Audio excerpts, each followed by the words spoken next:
Breaking news చూస్తున్నాం. Corona మహమ్మారి రానే వచ్చేసింది, ప్రాణాలు తీస్తూనే ఉంది. తాజాగా భారత్లో ఈరోజు తొలి మరణం సంభవించింది. కరోనాతో 2 వ్యక్తులు మృతి చెందని తెలుస్తోంది. మహారాష్ట్రలోని తానేలో 21 ఏళ్ల యువకుడు కరోనా బారిన పడిపోయి మరణించాడు. మరోవైపు బెంగళూరులో కూడా మరో వ్యక్తి కరోనాతో మరణించినట్టు తెలుస్తోంది. దేశవ్యాప్తంగా 250కి పైగా యాక్టివ్ కేసులు నమోదయ్యాయి. ఏపీలో 3కి, తెలంగాణలో 1కి ఇప్పటికే కరోనా సోకింది. మహారాష్ట్ర, కర్ణాటక, కేరళ, తమిళనాడులో కరోనా డేంజర్ బెల్స్ మోగిస్తోంది. సో దయచేసి ఐ రిక్వెస్ట్ ఎవ్రీవన్, పదే ఆర్టీవీ మిమ్మల్ని ఒక రిక్వెస్ట్ చేస్తోంది, తగు జాగ్రత్తలు తీసుకోండి. మరోసారి గతంలో మాదిరిగా మనకు మళ్ళీ ఆ లాక్డౌన్ ని మనం చూడకూడదు అనుకుంటే, లాక్డౌన్ లో మరోసారి మనం ఉక్కిరి విక్కిరి అవ్వకూడదు అనుకుంటే మాస్క్ తప్పనిసరి చేయండి. క్రౌడ్ ప్లేసెస్ లో, రద్దీగా ఉండేటువంటి ప్రాంతాల్లో దయచేసి మీరు మాస్క్ ధరించండి. క్లోజ్డ్ రూమ్స్ లో ఉండే సమయంలో మాస్కులు ధరించండి. శానిటైజ్ చేసుకోండి. ఇమ్యూనిటీ పవర్ తక్కువగా ఉన్నటువంటి ఆ వ్యక్తుల దగ్గర నుంచి కొంచెం దూరంగా ఉండండి. అంటే ముసలి వాళ్ళ దగ్గర నుంచి, చిన్నపిల్లల నుంచి దూరంగా ఉండండి. తగు జాగ్రత్తలు తీసుకోకపోతే గుర్తుపెట్టుకోండి, నేను చెప్పేటువంటి ఈ వార్త మిమ్మల్ని కొంత భయభ్రాంతకు గురి చేయొచ్చు. ఎందుకంటే కరోనా అని పేరు చెప్తే చాలు అందరు అల్లాడిపోతూ ఉంటారు. సో అటువంటి విషయం పైన మీరు కొంత భయభ్రాంతకు గురవచ్చు. కానీ నేను చెప్పేది వాస్తవం. మీరు దయచేసి తగు జాగ్రత్తలు ముందస్తుగా తీసుకోకపోతే చాలా ప్రమాదాన పడే అవకాశం ఉంటుంది. అందరం కలిసికట్టుగా మనందరి బాధ్యతగా తీసుకొని దీన్ని మనం డెఫినెట్గా నిర్వర్తించాల్సిందే. సో ఇప్పటికే దేశవ్యాప్తంగా 2 మరణాలు సంభవించాయి. ఒకటి మహారాష్ట్ర తానేలో 21 ఏళ్ల యువకుడికి ఈ కరోనా సోకి మరణించినట్టు తెలుస్తోంది. ఆ తర్వాత బెంగళూరులో కూడా మరో వ్యక్తి కరోనా బారిన పడిపోయి తీవ్రంగా అనారోగ్య బారిన పడిపోయి పూర్తిగా ఆరోగ్యం క్షీణించి మరణించినట్టు తెలుస్తోంది. ఇక తాజాగా తెలుగు రాష్ట్రాల మొత్తం మీద ఇప్పటికీ 3 కేసులు నమోదయ్యాయి. తెలుగు రాష్ట్రాల్లో 4 కేసులు. బిగ్ అలర్ట్ గా ఉండండి. ఎక్కడో సింగపూర్లో అయితే రోజుకి కొన్ని వేల కేసులు నమోదవుతున్నాయి. సింగపూర్ లాంటి దేశాల్లో, హాంకాంగ్ లాంటి దేశాల్లో పెద్ద ఎత్తున కేసులు నమోదవుతున్నాయి. రోజుకి కొన్ని వేల సంఖ్యలో కేసులు నమోదవుతున్నాయి. ఇప్పటికే ఏపీలో 3కి, తెలంగాణలో 1కి ఆల్రెడీ కన్ఫర్మ్ అయింది. తెలంగాణలోని హైదరాబాద్ కూకట్పల్లిలోని ఒక డాక్టర్కి ఈ కరోనా వ్యాధి సోకినట్టు తెలుస్తోంది. సో ఎక్కడి నుంచో వచ్చింది, మన దేశాలని వణికించేసింది. ప్రపంచ దేశాలు మొత్తం కకావికలమయ్యాయి, అస్తవ్యస్తంగా మారిపోయింది. ఆర్థిక సంక్షోభం వచ్చింది, అనారోగ్యం పెరిగిపోయింది. ప్రజలందరూ కూడా తీరని ఇక్కట్లు ఎదుర్కొన్నారు. తల్లి, కొడుకు, అన్న, అక్క, చెల్లి ఎటువంటి సంబంధాలు లేవు, ఎటువంటి సత్సంబంధాలు లేకుండా అందరూ. ఇప్పుడు మనం రోడ్డు పైన జంతువులు మరణిస్తే ఏ రకంగా అయితే ట్రాక్టర్లో పడేసి చాలా దారుణంగా వాటి అంత్యక్రియలు చేశామో, అటువంటి సిచ్యువేషన్ కల్లారా ఒక జర్నలిస్ట్గా నేను కరోనా సందర్భంలో నిజంగా చెప్తున్నాను, కన్నీళ్లు పెట్టుకున్నా. ఎక్కడికి వెళ్ళినా కన్నీళ్లే. ఎందుకంటే చాలా దారుణాలు. తండ్రి చనిపోతే కనీసం కొడుకు వెళ్ళలేని పరిస్థితి, కొడుకు చనిపోతే కనీసం తండ్రి వెళ్ళలేని పరిస్థితి. తల్లిదండ్రులకి కరోనా సోకిందంటే ఒక రూమ్లో పెట్టి నిర్బంధించి అది తగ్గేంత వరకు ఎవరు కలవని పరిస్థితి. చిన్న పిల్లలకి, ఆ పసిగుడ్డు పిల్లలకి, పాలు తాగే పిల్లలకి తల్లికి కరోనా వచ్చిందంటే తల్లికి, కుమారుడికి వేరు చేసేసి కొడుకుని వేరే దగ్గర నుంచి పెట్టి చాకడం, ఆయనకి డబ్బా పాలు అందించడం, ఇటువంటి దుర్మార్గమైన పరిస్థితి. అటువంటి పరిస్థితి మళ్ళీ మనకు రావద్దు. మనం లాక్డౌన్ లాంటి సందర్భాన్ని మళ్ళీ ఎదుర్కోకూడదు అని అంటే దయచేసి మీ అందరికీ కూడా నిజంగా చేతులు జోడించి నమస్కరిస్తున్నా. మాస్క్ పెట్టుకోండి, శానిటైజ్ చేసుకోండి. క్రౌడీ ప్లేసెస్లో చాలా జాగ్రత్తగా ఉండండి. తప్పనిసరిగా మాస్క్ని మ్యాండేట్ చేసుకోండి. ఇది ప్రభుత్వాలు చెప్తేనే మనం చేయాలని ఏం లేదు. గతంలో మనం ప్రభుత్వాలు చెప్తేనే చేశాం. ప్రభుత్వాలు చెప్పడం వల్లే అనేక రకాల జాగ్రత్తలు తీసుకున్నాం. కానీ ఈసారి మనకు ప్రభుత్వాలు చెప్పాల్సిన పని లేదు. మనం వాటి నుంచి చాలా ఎక్స్పీరియన్స్తో ఉన్నాం. అంత తిప్పి కొడితే 2 సంవత్సరాలు కావడం లేదు మనం ఆ సమస్య నుంచి బయటపడి. ఇప్పుడిప్పుడే కుదుటపడుతున్నాం. ఇప్పుడిప్పుడే ఆర్థికంగా మనం ఎదుర్కోగలుగుతున్నాం. రాష్ట్ర ప్రభుత్వాలు కొంత మారుతున్నాయి, స్థితిగతులు మారుతున్నాయి. వ్యక్తిగతంగా మనకు కూడా కొంత ఆరోగ్యం కోసం కాన్సన్ట్రేట్ చేయగలుగుతున్నాం. హైజీన్ ఫుడ్ తీసుకుంటున్నాం. అంతా సవ్యంగా ఉండాలని చెప్పి రోజు వాకింగ్లు, ఎక్సర్సైజ్ లాంటివి స్టార్ట్ చేశాం. ఇప్పుడు మరోసారి రానే వచ్చింది. మీరు అనుకోవచ్చు ఇదంతా తీవ్రంగా ఉంటుందా, అంతా ఇబ్బంది గురి చేస్తుందా అంటే, ఈసారి వచ్చిన వేరియంట్ N.1.8.1. సో దీన్ని ఏదో వేరియంట్గా చెప్తున్నారు. ఎగ్జాక్ట్గా ఇంకా దాని టర్మినాలజీ ప్రకారంగా తెలియదు. కానీ N.1.8.1 ఇది ఒక variant. At the same time L1F ఇది ఒక వేరియంట్గా ఉంది. ఈ 2 వేరియంట్స్ కూడా చాలా డేంజర్ అని చెప్తున్నారు. సింగపూర్, హాంకాంగ్ లాంటి దేశాల్లో రోజుకి కొన్ని వేల కేసులు నమోదవుతున్నాయి. రోజుకి కొన్ని వేల సంఖ్యలో కేసులు నమోదవుతున్నాయి. అర్థం చేసుకోండి దయచేసి. సో తెలుగు రాష్ట్రాలకు వచ్చింది కాబట్టి మీరు డెఫినెట్గా తగు జాగ్రత్తలు తీసుకోండి. మీకు ఎప్పటికప్పుడు ఆర్టీవీ అలర్ట్ చేస్తూనే ఉంటుంది. ఏ రకంగా జాగ్రత్తగా ఉండాలని చెప్పి ఎక్స్పర్ట్స్తో మాట్లాడించే ప్రయత్నం చేస్తుంది. సో మీరు దయచేసి వాటిని పాటించండి. మీరు పాటించకుండా అశ్రద్ధ చేశారంటే డెఫినెట్గా దాని తాలూకా పర్యావసనం ఎదుర్కోవాల్సి వస్తుంది. కరోనా అంటే దేశ విదేశాలు, ఏకంగా అమెరికా ప్రస్తుత అధ్యక్షుడు డొనాల్డ్ ట్రంప్ ఆయన మాజీ అధ్యక్షుడిగా ఉన్నప్పుడు గత కరోనా సందర్భంలో ఆయనకే సోకింది. అంతకంటే గొప్ప వాళ్ళేం కాదు కదా మనం.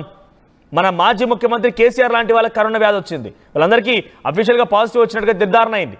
సో వీళ్ళంతకంటే గొప్ప వాళ్ళం అయితే కాదు కదా. మరి అహంకారంతో పోయామంటే మెడలు వంచి సెటరేట్ చేసే ప్రయత్నం చేస్తుంది కరోనా. కాబట్టి దాని బారిన పడకుండా ఉండాలి అని అంటే ప్లీజ్ ఐ రిక్వెస్ట్, దయచేసి జాగ్రత్తగా ఉండండి. ఎందుకంటే మనందరం కలిసికట్టుగా దీన్ని పోరాడితేనే దీన్ని మనం ఎదుర్కోగలుగుతాం. లేదు అనుకుంటే కనుక మన అహంకారం కనుక మనకు కనుక ప్రదర్శిస్తే డెఫినెట్గా మన దాని బారిన పడే అవకాశం ఉంటుంది. సో ఒక వ్యక్తి కామెంట్ చేశాడు, చైనా వారు ఏమైనా ప్లాన్ చేశారని డౌట్ అంటున్నారు. అఫ్కోర్స్ గతంలో కూడా ఒక బయోవార్కి తెరలేపారు, ఒక చర్చలు జరిగాయి. ఇప్పుడు చైనా వాళ్ళు పంపించారా ఇంకెవరు పంపించారని మనం ఇంకా నిర్ధారించలేం, ప్రభుత్వాలు ఇంకా చెప్పలేం. ఎందుకంటే ఆల్రెడీ ఒకసారి ఎంట్రీ ఇచ్చేసింది కాబట్టి. సో ఇక్కడ ఎంఎస్ఆర్ కింగ్డమ్ అనే కామెంట్ చేశారు. ఎస్, నిజంగా అయితే కావచ్చేమో, కానీ ఐ రిక్వెస్ట్, మిమ్మల్ని కూడా రిక్వెస్ట్ చేస్తున్నాను. సో దయచేసి జాగ్రత్తలు పాటించండి. లాక్డౌన్ మళ్ళీ రాకూడదు. మళ్ళీ మన వాళ్ళు మన పక్కనే ఉండి మనతో పాటు తిరిగే వాళ్ళు, మనతో మాట్లాడే వాళ్ళు, మన పక్కనే కూర్చునే వాళ్ళు, మన ఇంట్లో వాళ్ళు మళ్ళీ అటువంటి దుర్మార్గమైన పరిస్థితికి తలెత్తి వారు డేంజరస్కి వెళ్ళిపోయి వారు, నేను ఇక్కడ మాట అనకూడదు బట్ మాట్లాడాల్సి వస్తుంది, వారి మరణం మనం చూడకూడదు, వారు ఇబ్బంది పడకూడదు, మనకు ఏమీ అవ్వకూడదు అంటే ఈ రోజు నుంచే స్టార్ట్ చేయండి. దయచేసి మాస్క్ ధరించడం. ఎస్, మా ప్రతినిధి ఏపీ ఇన్పుట్ ఎడిటర్ కృష్ణమోహన్ అందుబాటులో ఉన్నారు. కృష్ణమోహన్, సో కరోనా రానే వచ్చేసింది. వచ్చి రాగానే భారత్లో ఈరోజు 2 మరణాలు సంభవించాయి. దాంట్లో 21 ఏళ్ల యువకుడు కూడా ఉన్నాడు. అంటే మన గతంలో చూసాం, దీనికంటూ ఒక రూపం లేదు, దీనికంటూ ఒక మెడిసిన్ లేదు, ఏమీ లేదు, ఆ రకంగానే వస్తుంది. ఎవరైనా సరే రావడం వరకు మాత్రమే దాని వంతు, వచ్చిన తర్వాత అడ్డదారులు తొక్కి ఏదో ఒక రకంగా రచ్చరచ్చ చేసే ప్రయత్నం గతంలో కరోనా చేసింది. మరోసారి కూడా అటువంటి ప్రయత్నమే కనబడుతోంది. ఎలా చూడాలి? సో ఈ మరణాల తర్వాత ప్రభుత్వాలు ఏ రకంగా అలర్ట్ అయ్యే అవకాశం ఉంది? మూడో phase, third phase corona Bharat లో కూడా ఎంటర్ అయింది అనేది ఒక పెద్ద కలకలం పేరుతున్న పరిస్థితి. చాలా అప్రమత్తంగా ఉండాల్సిన పరిస్థితి. ఫస్ట్ ఫేజ్ కరోనా ఏ విధంగా ఇబ్బందులు పడిందో దానికి మించి సెకండ్ ఫేజ్ లో చాలా వరకు ప్రాణాలు మొత్తం భారతదేశంలో కావచ్చు, 2 తెలుగు రాష్ట్రాల్లో కావచ్చు పెద్ద ఎత్తున మృతుల సంఖ్య జరిగిన పరిస్థితిని మనం మర్చిపోకూడదు. అయితే ఇప్పుడు భారతదేశంలో తొలి మరణం కావచ్చు, లేకపోతే 2 మరణాలు నమోదైనట్టుగా లెక్కలు అంచనాలు వస్తున్నాయి. మహారాష్ట్రలోని థానేలో 21 ఏళ్ల యువకుడు కరోనాతో మృతి చెందాడు. బెంగళూరులో కూడా మరో వ్యక్తి కరోనాతో మృతి చెందారు. దేశవ్యాప్తంగా ఇప్పటికే 250 మందికి పైగా కరోనా వచ్చింది అనేది కొంత అంచనా వేస్తుంది. ఏపీలో 3, తెలంగాణలో 1 కరోనా అని చెప్తున్నారు. అలాగే మహారాష్ట్ర, కర్ణాటక, కేరళ, తమిళనాడులో కూడా కరోనా డేంజర్ బెల్స్ మోగుతున్నాయి. పర్టికులర్ గా అయితే ఆంధ్రప్రదేశ్ లో నిన్న మంత్రి హెల్త్ మినిస్టర్ సత్యకుమార్ దీని మీద ఒక సమీక్ష కూడా నిర్వహించారు. ఆందోళన చెందాల్సిన అవసరం అయితే లేదు, కొంత పాజిటివ్ గానే ఉన్నప్పటికీ ఎక్కడ ఆందోళన చెందాల్సిన అవసరం అయితే లేదు, కొంత జాగ్రత్తలు తీసుకోక తప్పదు అనేది చాలా క్లియర్ గా చెప్తున్న పరిస్థితి. అయితే 2 సార్లు మనకి 2 ఫేజులు కరోనా వచ్చిన నేపథ్యంలో కొంత అప్రమత్తం అవ్వాల్సిన పరిస్థితి పూర్తిగా ఉంది. కోవిడ్ వ్యాక్సిన్ ఇప్పటికే అందుబాటులో కొన్ని ఉంచారనేది సమాచారం వస్తుంది. అంటే ఇంకా అధికారికంగా ఇంకా పూర్తి స్థాయిలో ప్రబల కాలేదు కాబట్టి కొంత ఈ వ్యవహారం మీద మాత్రం ఇక్కడికక్కడ కొంచెం ఈ వ్యవస్థలు పూర్తిగా ఉన్నాయి. కొన్ని డేంజర్ బెల్స్ అయితే మోగుతుంది. సెంట్రల్ గవర్నమెంట్ చాలా క్లియర్ గా ఒక మాట అయితే చెప్పింది. ఇప్పటికే సభలు, బహిరంగ సభలు వీటన్నిటిని కొంత బహిష్కరిస్తే మంచిది అనేది ఇప్పటి నుంచే చేయాలని. అయితే దీని మీద కేంద్ర ప్రభుత్వం ఎటువంటి నిర్ణయం తీసుకోలేదు. ఇంకా పూర్తి స్థాయిలో దీని మీద కొంత చర్చ అయితే జరుగుతోంది. కానీ ఇది ఏంటి, దీనికి పాజిటివ్ గా ఎటువంటి మెడిసిన్స్ గతంలో కోవిడ్ వచ్చినప్పుడు ఫస్ట్ సారి కంటే కూడా సెకండ్ టైం వచ్చినప్పుడు కొంత వ్యాక్సిన్స్ మనం అందించగలిగాం, కొందరు చాలా వరకు ప్రాణాలని కాపాడగలిగాం. అయితే బేసిక్ గా ఈ కరోనా మహమ్మారితో వచ్చిందంటేనే ముందు మనిషికి ఉన్న భయం పూర్తిగా కూడా ఆ భయంతోనే చాలా మంది మృతి చెందిన పరిస్థితులు కూడా మనం గమనించాం. అటువంటి సందర్భాల్లో నుంచి ఈసారి మెరుగైన ఫలితాలకి రావాలి. ఖచ్చితంగా పానిక్ కాకుండా ఉండాల్సిన పరిస్థితి ఉంది అనేది కొంతమంది అధికారులు మాట్లాడుతున్నారు. అయితే ఇప్పటికే చాలా వరకు కూడా రోడ్ల మీద మాస్కులతో జనాలు తిరగడం కూడా ప్రారంభించారు. కొంత ఆ ఎక్స్పీరియన్స్ ఉంది. 2014, 2016లో వచ్చిన ఈ కోవిడ్ సందర్భంగా వచ్చిన వ్యవహారాలు, 2019 నుంచి 2021 రెండిట్లో వచ్చిన కోవిడ్ ఎఫెక్ట్ ని డెఫినెట్ గా కొంత ఎక్స్పీరియన్స్ ఉంది. కాబట్టి ఆ ఎక్స్పీరియన్స్ తోనే పబ్లిక్ కొంత అప్రమత్తంగా ఉండాలి అనేది చాలా క్లియర్ గా చెప్తున్నారు. కానీ అధికారికంగా ఇంకా భారతదేశంలో కోవిడ్ ఉంది, కోవిడ్ డేంజర్ బెల్స్ మోగుతున్నాయి అనే వ్యవహారం మీద ఇట్లా కేంద్ర ప్రభుత్వాలు కావచ్చు, రాష్ట్ర ప్రభుత్వాలు ఎక్కడ కూడా అప్రమత్తం అయిన పరిస్థితి అయితే లేదు. కానీ కొంత అలర్ట్ గా అంటే పబ్లిక్ కూడా కొంత అప్రమత్తమైన పరిస్థితిని మనం చూడాల్సిన స్పష్టంగా కనపడుతుంది. సో అంటే ఇప్పుడు ఇంపాక్ట్ ఏ విధంగా ఉండబోతుంది అంటే, గతంలో మనకి పోస్ట్ కోవిడ్ తర్వాత కోవిడ్ అనే ఈ 2 రకాలుగా మెడిసిన్స్ కావచ్చు, లేకపోతే ఇతర వ్యవహారాలన్నింటినీ కూడా ప్రభుత్వాలు కూడా వ్యాక్సిన్స్ కావచ్చు, వీటన్నిటి కూడా అందించిన ప్రయత్నం చాలా సీరియస్ గా చేశారు. కొంత ఆ వ్యవహారంలో కొంత మనకి ముందడి దేశం అప్పుడు కూడా ప్రపంచ దేశాలన్నింటికి కూడా భారతదేశం నుంచే చాలా వరకు వ్యాక్సిన్స్ అందించి కాపాడారు. కృష్ణమోహన్, ఇక్కడ ఏపీలో వచ్చినటువంటి ఆ ముగ్గురు ఎవరైతే కరోనా పాజిటివ్ నిర్ధారణ అయిందో ఆ ముగ్గురిని ఏ రకంగా ట్రీట్ చేస్తోంది గవర్నమెంట్? వారిని ఐసోలేషన్ పంపించారా? వారితో కాంటాక్ట్లో ఉన్న వారిని ఎవరైనా టెస్టులు చేశారా? ఏ రకంగా ప్రికాషన్ తీసుకుంటున్నారంటే, గతంలో మనం గమనిస్తే ఒక్క చోట ఒకరికి వచ్చిందని అంటే సుమారుగా చుట్టుపక్కల తన కాంటాక్ట్ అందరినీ కూడా పరీక్షించేవారు. పాజిటివ్ నెగిటివ్ తేలిన తర్వాతనే వారిని వదిలేసేవారు. ఆ తర్వాత ఇక్కడ పాజిటివ్ వచ్చిన వ్యక్తిని కూడా ఐసోలేట్ చేసి చికిత్స అందిస్తుండేవారు. సో కరోనా గురించి తెలంగాణలో అయితే పెద్ద ఎత్తున ఆల్రెడీ హాస్పిటల్స్ వైజ్గా వార్డులు ఏర్పాటు చేశామని చెప్తున్నారు. అటు ఏపీ సిచ్యువేషన్ ఎలా ఉంది? ఏపీలో కడపలో 2 కేసులు నమోదైనా కూడా దాని గురించి ఒక 2 రకాల అధికారులు అయితే పూర్తిగా కరోనా ఇంపాక్ట్స్ కనపడుతున్నాయి, కానీ మేము కరోనాగా నిర్ధారించలేదనేది అధికారులు క్లియర్ గా చెప్తున్నారు. అక్కడ డిఎంహెచ్ఓ ఒక వాదన వినిపిస్తున్నారు, అక్కడ ఉన్న గవర్నమెంట్ హాస్పిటల్ అధికారులు ఒక రకమైన వాదన వినిపించే ప్రయత్నం చేశారు. కాకపోతే ఇదే వ్యవహారం మీద నిన్న ఆర్టీవీతో కూడా మంత్రి హెల్త్ మినిస్టర్ సత్యకుమార్ మాట్లాడుతూ, డేంజర్ బెల్స్ అయితే ఏమీ లేవు, మీరు ఆందోళన చెందాల్సిన అవసరం అంతకంటే లేదు, కొంత ఆ సింటమ్స్ ఉన్నప్పుడు మేము అప్రమత్తమయ్యాం, అంతేగాని ఇది కరోనాగా మేమే నిర్ధారించట్లేదు అని చెప్పి ఆయన క్లియర్ గా ఆర్టీవీతో కూడా మాట్లాడిన పరిస్థితి ఉంది. సో అటువంటి సందర్భాల్లో కొంత అప్రమత్తంగానే ఉన్నాం. అందుకే నిన్న పూర్తిగా కూడా సమీక్షలు కూడా నిర్వహించారు. దాదాపుగా 3 గంటల పాటు సత్యకుమార్ వ్యవహారం మీద చాలా సీరియస్ గానే ఉంటారు. ఎక్కడికక్కడ అప్రమత్తంగా ఉండాలి, ఏ విధంగా ఉండాలి, ఎటువంటి పరిస్థితుల్లో దీన్ని హ్యాండిల్ చేయాలి, ఒకవేళ భారతదేశం నుంచి అంటే ఇప్పటికే చాలా ప్రాంతాల్లో చాలా రాష్ట్రాల్లో కోవిడ్ వస్తుంది అనే ఒక సమాచారం ఉన్న నేపథ్యంలో ఒకవేళ ఆంధ్రప్రదేశ్ కి పరిస్థితి ఏంటి, దీంట్లో ఏ విధంగా మనం అప్రమత్తంగా ఉండాలనేది చాలా క్లియర్ గా సత్యకుమార్ వ్యవహారం మీద క్లియర్ గానే కొంత నిన్న అందరూ అధికారులతో సమీక్షలు కూడా నిర్వహిస్తున్నారు. అయితే ఇప్పటి వరకు కూడా అఫీషియల్ గా కొంత సమాచారం రావట్లేదు. క్లియర్ గా ఇది కోవిడ్ డే అనే నిర్ధారణకు వచ్చిన సందర్భం అయితే లేదు. అధికారులు కూడా తలో మాట మాట్లాడిన పరిస్థితి అయితే ఉంది. కాకపోతే ఇప్పుడు వరకు నిన్నటి వరకు తీసుకున్న ఇద్దరి పరిస్థితి కంఫర్ట్ గానే ఉన్నారు, ఎటువంటి ఆందోళన చెందాల్సిన పరిస్థితి లేదని. ఐసోలేషన్ దాకా పరిస్థితి ఇంకా ఆంధ్రప్రదేశ్ లో అయితే కనపట్లేదు. కానీ అప్రమత్తం అయితే గవర్నమెంట్ చాలా సీరియస్ గా అప్రమత్తం అవుతోంది. ఫర్దర్ గా ఒకవేళ ఈ కోవిడ్ కానీ మరోసారి వస్తే దీన్ని ఎలా రీబ్యాక్ చేసుకోవాలి, దాన్ని ఏ విధంగా కంట్రోల్ చేయాలి, ఏ విధంగా ముందస్తు చర్యలు తీసుకోవాలి, పర్టికులర్ గా పబ్లిక్ దీని మీద కొంత ఎక్స్పీరియన్స్ ఉంది. గతంలోకి ఏ విధంగా దీన్ని కంట్రోల్ చేయగలిగాలి అనేది కొంత ఐడియా ఉంది. కాబట్టి పబ్లిక్ కూడా పానిక్ అయ్యే పరిస్థితి లేదు. కొంత ఐసోలేషన్స్ లో ఉండడం, జాగ్రత్తగా ఉండడం, మాస్కులు ధరించడం, చేతులు కడుక్కోవడం, శుద్ధంగా ఉంచుకోవడం, ఇటువంటి అంశాల మీద కొంత ఫోకస్ చేస్తున్నారు. పబ్లిక్ కూడా అవగాహన ఉంది. ఇప్పటికే రోడ్ల మీద కూడా చాలా వరకు కొందరు మాస్కులు ధరించి రోడ్ల మీదకి వస్తున్న పరిస్థితి కూడా మనం చూస్తున్నాం.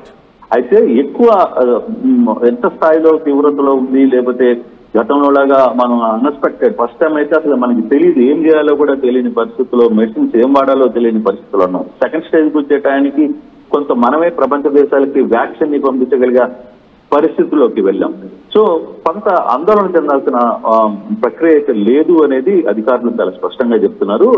అట్లని మరి నిర్లక్ష్యంగా వ్యవహరించద్దని కూడా చెప్తున్నారు Manoj. Right, thank you Krishnamohan. So Bharat లో తొలి మరణం సంభవించింది కరోనా కారణంగా. మహారాష్ట్ర తానేలో 21 ఏళ్ల యువకుడు, అదేవిధంగా అటు బెంగళూరులో కూడా మరొక యువకుడు మరణించినట్టు తెలుస్తోంది. ఇదేమైనా కూడా 2 మరణాలు సంభవించాయి. తెలుగు రాష్ట్రాల్లో కూడా కరోనా డేంజర్ బెల్స్ మోగిస్తోంది. ఆంధ్రప్రదేశ్లో 3 కేసులు, తెలంగాణలో 1 కేసు నమోదైంది.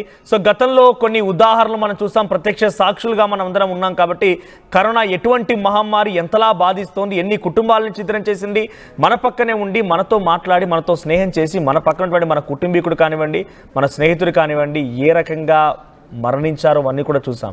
సో దాని నుంచి మనం బయటపడాలంటే దయచేసి తగు జాగ్రత్తలు ఇప్పటి నుంచి తీసుకోవడం మొదలు పెట్టండి. మీరంతా ఫేస్కి మాస్క్ కంపల్సరిగా ధరించండి. మాస్క్ లేకుండా బయటికి వెళ్ళదు. ఈ రోజు నుంచే మనంతా ఇనిషియేట్ తీసుకుందాం. ఇక్కడ కొంతమంది కామెంట్ చేస్తున్నాను, ఒకసారి కామెంట్స్ కూడా చదువుతాను. మిస్టర్ మంజు at 22 అని ఏమంటున్నారంటే, గవర్నమెంట్స్ కోవిడ్ కంట్రోలింగ్కి ప్లాన్ చేయలేదా? సో నేను ఏమంటున్నానంటే, గవర్నమెంట్ ప్లాన్ చేయాల్సిన పర్లేదు. మొదటిసారి మనకు వచ్చిన తర్వాత అది ఏంటి, ఎలా వచ్చింది, ఎలా మెడిసిన్ ఉంది ఎవరికి తెలియదు. అందరం కూడా పారాసిటమాల్ వేసుకుంటే అది చనిపోతుందని కొందరు, లేకపోతే ఎండలో మాడిపోతుందని, మగ్గిపోతుందని ఇంకొంతమంది రకరకాలుగా ఎవరికి తోచిన విధంగా వాళ్ళు చెప్పుకొచ్చారు. కానీ వాస్తవం ఏంటి, ఎంతలా భయభ్రాంత గురి చేసినా చూసాం, ఎంతమంది ప్రాణాలు తీసిందో చూసాం. రోజుకు కొన్ని వందల సంఖ్యలో మరణాలు మనం లెక్కేసుకుంటూ పోతే కొన్ని లక్షల మంది మన భారతీయులు చనిపోయారు. మన తెలుగు వారు కూడా కొన్ని వేలలో చనిపోయిన సందర్భాలు ఉన్నాయి. కుప్పలు కుప్పలుగా శవాల కుప్పల్ని మనం ఆసుపత్రిలో చూసాం. సో మనం వాటి నుంచి ప్రత్యక్షంగా చూసాం. కాబట్టి మళ్ళీ గవర్నమెంటే ప్లాన్ చేయాల్సిన పని లేదు. గవర్నమెంట్ కొన్ని సందర్భాల్లో అలర్ట్స్ జారీ చేస్తూ ఉంటారు. అలా అని చెప్పి పూర్తిగా గవర్నమెంట్ కూడా ఏం చేయలేదు. కాబట్టి మనందరం ఇనిషియేట్ తీసుకుందాం. ఐ రిక్వెస్ట్ యూ మంజు గారు, సో మీరు ఇనిషియేట్ తీసుకోండి. మీరు ఇనిషియేట్ తీసుకొని వెంటనే మీరు మీ చుట్టుపక్కల వాళ్ళు తెలియజేసే ప్రయత్నం చేయండి. ఫేస్కి మాస్క్ మ్యాండేటరీగా చెప్పండి, అందరికి కూడా శానిటైజ్ చేసుకోమని చెప్పండి. భరద్వాజ్ గారు ఏమంటున్నారంటే, బూస్టర్ వ్యాక్సిన్ అవసరమైతేనే వేసుకోండి, మెయింటైన్ డిస్టెన్స్, వేరే మాస్క్, శానిటైజ్ చేసుకోండి, ఐసీఎంఆర్ గైడ్లైన్స్ మళ్ళీ పాటించండి. గవర్నమెంట్ ముందు జాగ్రత్తగా బెడ్స్ అండ్ ఆక్సిజన్ సిలిండర్స్ స్పేర్లో పెట్టాలి. ఎస్, మన హైదరాబాద్ ఆల్రెడీ గాంధీ హాస్పిటల్లో 60 పడకలతోనే కోవిడ్ కేంద్రం ఆల్రెడీ ఏర్పాటు చేశారట. సో గవర్నమెంట్ తీసుకోవాల్సిన చర్యలు గవర్నమెంట్ తీసుకుంటోంది. ఇటువైపు ఏ కోవిడ్ వేరియంట్ చాలా డిఫరెంట్గా బిహేవ్ చేస్తోంది అని చాలా ఆర్టికల్స్లో చదువుతున్నాము. జాగ్రత్తలు తీసుకోండి. 2022 ఒమిక్రాన్ వేరియంట్ మనం ఎదుర్కొన్నాం, ఇది కూడా మనం కంట్రోల్ చేయగలం. ఎస్, అదే అంటున్నాం, మనం కంట్రోల్ చేయగలం. రావడం వరకు మాత్రమే దీని అంతు, ఎంట్రీ ఇవ్వడం మాత్రమే ఇది చేయగలుగుతుంది. ఆ తర్వాత ఎగ్జిట్ ఎలా ఉండాలి అనేది మాత్రం మనం నిర్ణయించుకోవాలి. ఎందుకంటే అడ్డదారుల తొక్కి ప్రతి ఒక్కరి ఒంట్లోకి దూరిపోయి ఇష్టానుసారంగా లంగ్స్ ఇన్ఫెక్షన్ రకరకాలుగా మనల్ని వ్యాధిన గురి చేసి, వ్యాధిన పడేసి మనల్ని ప్రాణాలు తీస్తుంది కరోనా. ప్రత్యక్షంగా ఒక జర్నలిస్ట్గా గత కరోనా అనుభవాలని చెప్పే ప్రయత్నం చేస్తుంది. ఒకటండి మీకు, సో చాలా వరకు ఒక తండ్రి కుమారుడు అమెరికా నుంచి వచ్చాడు. తన భార్య ఇక్కడ కన్సీవ్ అయింది. ఇంకో 1 మంత్లో డెలివరీ కాబోతున్న సమయంలో అమెరికా నుంచి కుమారుడు ఇక్కడికి వచ్చేసరికి వచ్చి రాగానే కరోనా అనేది స్టార్ట్ అయిపోయింది. లాక్డౌన్ విధించారు. అయితే డెలివరీ అయిపోయిన తర్వాత తన భార్య, అమ్మ వాళ్ళందరినీ కూడా పల్లెటూరులోకి ఊర్లో పెట్టేసి ఇక్కడ నుంచి మనం ఒక లగేజ్ తీసుకెళ్దామని చెప్పి ఆ వ్యక్తి ఇక్కడికి వచ్చి చేరుకున్నాడు. నాకు సంబంధించిన ఒక సంబంధిక దగ్గర వ్యక్తి. సో ఆయన ఏం చేశారంటే, తండ్రికి వచ్చింది ముందుగా కరోనా. తండ్రి కోసం చాలా రకాలుగా శ్రమించి అటకెలకి తండ్రిని మాత్రం కరోనా నుంచి బయటపడేశాడు. ఒక రూమ్లో నిర్బంధించి అన్ని రకాల ఫెసిలిటీస్ తీసుకొని తండ్రి కరోనా తగ్గిపోయింది. ఆ తర్వాత కుమారుడికి వచ్చింది. ఒక గేటెడ్ కమ్యూనిటీ అపార్ట్మెంట్లో 6th ఫ్లోర్లో ఉంటారు వాళ్ళంతా కూడా. సో 6th ఫ్లోర్ నుంచి ఆ అబ్బాయి కుమారుడు ఎవరైతే ఉన్నారో అమెరికా నుంచి వచ్చిన వ్యక్తి, తర్వాత ఆయన కూడా కరోనా సోకితే అది కంట్రోల్ కాలేదు. ఇక ఎటకెలకి నిజంగా ఆయన కేవలం తనకి కొడుకు పుట్టాడని చెప్పి ఆ కొడుకు కోసం చూసుకోవడానికి వచ్చినటువంటి ఆ వ్యక్తి ఏకంగా కరోనా బారిన పడిపోయి చనిపోతే 6వ ఫ్లోర్ నుంచి మనం luggage, packers and movers luggage ఏం చేస్తూ ఉంటారు, ఒక కవర్ వేసేసి ఆ కవర్ నుంచి కిందకి తోస్తుంటారు చూసారా సామాన్ అంతా కూడా. ఆ రకంగా తన మృతదేహాన్ని తోస్తూ ఉంటే ఆ తండ్రి గుండె పగిలి చనిపోయాడు. ఇవన్నీ కూడా ప్రత్యక్ష సాక్ష్యాలు. నేను జర్నలిస్ట్గా నా రిపోర్టింగ్లో భాగంగా గత కరోనా అనుభవాలని, ఇలాంటి అనేక సంఘటనలు చూశాను, అనేక సందర్భాలు, అనేక ఎక్స్పీరియన్సెస్ని ఫేస్ చేశాను. ఇవన్నీ నేను మీకు చెప్తుంది భయభ్రాంతుల గురి చేయడం, మళ్ళీ ఇబ్బంది పెట్టడము కాదు. నేను అంటుంది అటువంటి సినారియో మళ్ళీ మనకు రాకూడదు, అలాంటి సిచ్యువేషన్ మనం ఫేస్ చేయకూడదు, వాటి నుంచి మనం బయటపడాలి అని అంటే ఒకటే మార్గం, స్వీయ నియంత్రణ. మనకు మనం సెల్ఫ్గా కొన్ని కంట్రోల్లో పెట్టుకుంటే మనం వాటిని ఛేదించగలం, ఈ మహమ్మారి నుంచి బయటపడగలం. అలా అని చెప్పి ఈ మహమ్మారి వచ్చి రాగానే అందరూ అలర్ట్ మొత్తం ఏదో అయిపోతుందనేటువంటి ఒక సిచ్యువేషన్ నేను చెప్పను. కానీ మీరు జాగ్రత్తలు తీసుకోండి అని మాత్రం చెప్పగలుగుతాను. ముసలి వాళ్ళ దగ్గర నుంచి చిన్న చిన్న పిల్లల నుంచి కాస్త దూరంగా ఉండండి. అటువంటి సిచ్యువేషన్ మళ్ళీ మనం చూడకూడదు అనుకుంటే కనుక మనందరం కలిసి ఒక బాధ్యతగా దీన్ని తీసుకొని డెఫినెట్గా ఎవరికి వాళ్ళ స్వీయ నియంత్రణలో ఉంటూ శానిటైజ్ ఫేస్ మాస్కులు ధరించి ఎప్పటికప్పుడు ఐసీఎంఆర్ గైడ్లైన్స్ని చెప్పేటువంటి మాటల్ని మీరు పాటిస్తే సరిపోతుంది. అప్పుడైతే కొంత కరోనా కంట్రోల్లో ఉండొచ్చు. లేదు అనుకుంటే కనుక ఇటువంటి గత అనుభవాలు మనం చూసాం కాబట్టి మనంతటా మనం కనుక దీన్ని కంట్రోల్ చేయలేకపోతే ఆ దేవుడు కూడా మనల్ని కాపాడలేడు. ఇక అటువంటి ఒక మహమ్మారిది గతంలో చూసాం కాబట్టి చెప్తున్నాను. సో మీరేమనుకుంటున్నారు? నిజంగా ఇక్కడ మేము ఒక పోల్ కూడా కండక్ట్ చేస్తాం. ఇక్కడ ఏమంటున్నారంటే లాక్డౌన్ పెట్టాలా కామెంట్ చేయండి అంటే, ఇప్పుడు లాక్డౌన్ అంతా సీన్ అవసరం లేదు, ఎందుకంటే గత అనుభవాలు మనం మళ్ళీ రావాలని కోరుకోవడం లేదు. అది రాకుండా ఉండాలంటే మాత్రం డెఫినెట్గా మీ వంతు బాధ్యత కూడా ఉంది. ఇక్కడ మ్యూజిక్ మానియా అంట, ఎవరో పిచ్చోడు ఏం చెప్తున్నారంటే ఆల్ ఫేక్ న్యూస్ అంట. ఇంకో ఇలాంటి ఫేక్ న్యూస్ అని చెప్పి దుష్ప్రచారం చేసే వాళ్ళే ఈ రకంగా బారిన ఇలాంటి ప్రమాదాలు తీసుకొస్తూ ఉంటారు. అయ్యే బాబు తలగొట్టుకొని చెప్తున్నాం, అక్కడ జరుగుతున్న ప్రమాదాల గురించి మిమ్మల్ని హెచ్చరిస్తున్నాం, తలలు బాదుకొని చెప్తున్నాం. దీని ద్వారా మాకు వచ్చేదేంటి? మిమ్మల్ని అలర్ట్ చేయడం ద్వారా మీరు బాగుంటే అందరం కలిసి మంచిగా ఉండొచ్చు, అందరం కలిసి హెల్తీగా ఉండొచ్చు అనే ఒక భావనే తప్ప దీనిలో ఫేక్ న్యూస్ స్ప్రెడ్ చేయడానికి కారణం ఏంటి? ఇంకో ఇటువంటి దుర్మార్గులు గతంలో కూడా ఏమన్నారంటే కరోనా ఎండకు మాడిపోతుంది, పారాసిటమాల్ వేసుకోండి, లేకుంటే బ్లీచింగ్ పౌడర్ వేసుకోండి, అటువంటి పిచ్చి మాటలు మాట్లాడి ఇటువంటి దుర్మార్గులే మనకి ఇబ్బందులు గురి చేస్తారు. సో వీళ్ళ మాటలు నమ్మకండి. ఆర్టీవీకి మీకు ఫేక్ న్యూస్ చెప్పడంలో ఎటువంటి ఉద్దేశం లేదు. ఫేక్ న్యూస్ చెప్పాలంటే అసలు ఆ ఉద్దేశమే లేదు. మిమ్మల్ని అలర్ట్ చేయడమే మా బాధ్యతగా ఉంది. సో ఇటువంటి వాళ్ళ మాటలు నమ్మకండి దయచేసి. ఆల్రెడీ భారత్లో 2 మరణాలు సంభవించాయి కాబట్టి మనం అలర్ట్గా ఉండడం మన బాధ్యత. డెఫినెట్గా అలర్ట్గా ఉందాం, మాస్క్ ధరిద్దాం. ఈ రోజు నుంచి మీరు కూడా ఇనిషియేట్ తీసుకోండి. ఎవరైనా కనిపించినా కూడా ఇలా చెప్పే ప్రయత్నం చేయండి. ఒకసారి ఇక్కడ కామెంట్స్ వస్తున్నాయి. భరద్వాజ్ అని చెప్పి ఆయన కామెంట్ చేస్తున్నారు. సో శ్రీనివాస్ అడుగుతున్నారు ఏంటంటే మళ్ళీ లాక్డౌన్ ఉండొచ్చా? సో అది ఉండకూడదు, నిజంగా ఉండకూడదు. ఎందుకంటే లాక్డౌన్ వల్ల మళ్ళీ ఏమవుతుందంటే ఆర్థికంగా మనందరం కూడా కుంటుపడిపోతాం, ఆర్థికంగా ఇబ్బందులు తలెత్తాయి, ఉద్యోగాలు పోతాయి, ఏం చేయాలో తోచదు. కొంతమంది ఐటీ ఎంప్లాయీస్ ఏం చేస్తున్నారంటే లాక్డౌన్ రావాలి, ఎందుకంటే వాళ్ళకి వర్క్ ఫ్రమ్ వస్తుంది. మరి ఈ రోడ్లపై ఉన్నటువంటి వలస కూలీలు ఎక్కడికి పోవాలి? మేషన్ పనిచేసినటువంటి ఆ కార్మికులు ఎడికి పోవాలి? వీళ్ళంతా మీకంటే ఐటీ ఎంప్లాయీస్గా వర్క్ ఫ్రమ్ చేసుకోవడానికి అవకాశం ఉంటుందేమో, కానీ ఒకసారి బ్రాడ్గా ఆలోచించండి. మీ చుట్టూ ఉండేటువంటి వాళ్ళ పరిస్థితి ఎలా ఉంటుందో ఆలోచించండి. మీరు బయటికి తిరగలుగుతారా? కనీసం మీరు బయటికి వెళ్ళగలుగుతారా? సో దానికి మీరు లాక్డౌన్ రావాలని కోరుకోవాల్సిన అవసరం లేదు. కొంతమంది అత్యుత్సాహపడే రకంగా మాట్లాడే వాళ్ళు ఉంటారు. వాళ్ళని కంట్రోల్ చేయండి, వాళ్ళని నోరు మూయించండి. లాక్డౌన్ అవసరం లేదు నాయన, నీకు అవసరం లేదు అంతగానం, నీకు ఇంట్లో ఉండాలనిపిస్తే లీవ్ తీసుకొని 4 రోజులు ఇంట్లో ఉండు, కానీ నీకు వర్క్ ఫ్రమ్ హోమ్ కోసం అని చెప్పి లాక్డౌన్లో ఉండాలని చెప్పి కోరుకోవాల్సిన అవసరం లేదు. నాకు తెలిసి బహుశా లాక్డౌన్ ఉండొచ్చా అని శ్రీనివాస్ గారు అడుగుతున్నారు. ఇప్పుడు ఆ సిచ్యువేషన్ వద్దండి. ఇప్పుడు ఆ సిచ్యువేషన్ మనకు లాక్డౌన్ రాని సిచ్యువేషన్ వద్దు. తర్వాత Surender Reddy real news sir, you're right అంటున్నారు. సో తర్వాత రోహిత్ అడిక్షన్, మళ్ళీ ఈ డిసీజ్ స్టార్ట్ అవ్వడానికి రీజన్ ఏంటి అంటారు సార్? అది తెలీదు. గతంలో ఒక బయోవార్కి తెరలేపారని చెప్పి చైనా పైన మనం అందరం అనుకున్నాం. చైనాలో ఉన్నటువంటి ఒక ల్యాబ్ దగ్గర నుంచి ఇది లీక్ అయింది. ఆ లీకేజ్ ఏకంగా ప్రపంచవ్యాప్తంగా విస్తరించిందని చెప్తున్నారు. కాబట్టి ఇప్పుడు కొత్తగా దీన్ని ఎవరు లీక్ చేయాల్సిన అవసరం లేదు. దీని వెనుక ప్లాన్ ఏముంటుందని మనం చెప్పలేం. కేవలం అది వచ్చింది కాబట్టి అలర్ట్గా ఉండడం వరకు మనం మాత్రమే మన బాధ్యత. మనం దాని గురించి డిగ్ చేస్తూ డీప్గా వెళ్లాల్సినటువంటి అవసరం లేదు. ఫస్ట్ మనం ముందున్నటువంటి కర్తవ్యాన్ని ఎదుర్కొనే ప్రయత్నం చేద్దాం. ఐ రిక్వెస్ట్ యూ, మిమ్మల్ని కూడా రోహిత్ గారు మిమ్మల్ని రిక్వెస్ట్ చేస్తున్నా, దయచేసి మాస్క్ లాంటిది ధరించండి. మీ చుట్టూ ఉండే వాళ్ళకు కూడా ఈ విషయాన్ని వెల్లడించండి. సో ఇంకా ఇటువంటి అంశాలపైన ఎప్పటికప్పుడు ఆర్టీవీ మీకు అందిస్తూనే ఉంటుంది. ఆర్టీవీకి సంబంధించి వెంటనే ఎటువంటి కరోనా అప్డేట్స్ అయినా లేకుంటే మళ్ళీ అలర్ట్ చేసే ప్రయత్నమైనా, డాక్టర్స్ సంబంధించి ఎక్స్పర్ట్స్ మాట్లాడినా కూడా మీరు తెలుసుకోవాలంటే వెంటనే ఆర్టీవీని సబ్స్క్రైబ్ చేసుకోండి, లైక్ చేయండి. At the same time RTV live యాప్ని కూడా డౌన్లోడ్ చేసుకోండి. ఎప్పటికప్పుడు తాజా సమాచారాన్ని మీకు అందించే ప్రయత్నం చేస్తాం.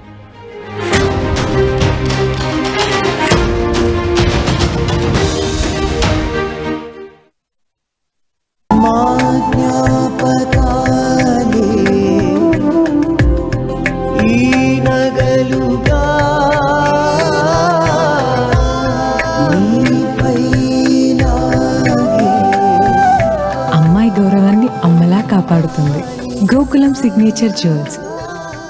షుగర్ పేషెంట్స్ చపాతీ రోటీ కాకుండా సంతృప్తిగా రైస్ కూడా తినవచ్చు. Doctor rice, sugar free rice, doctor rice diabetic rice, sugar పెన్సని బియ్యం, డాక్టర్ రైస్.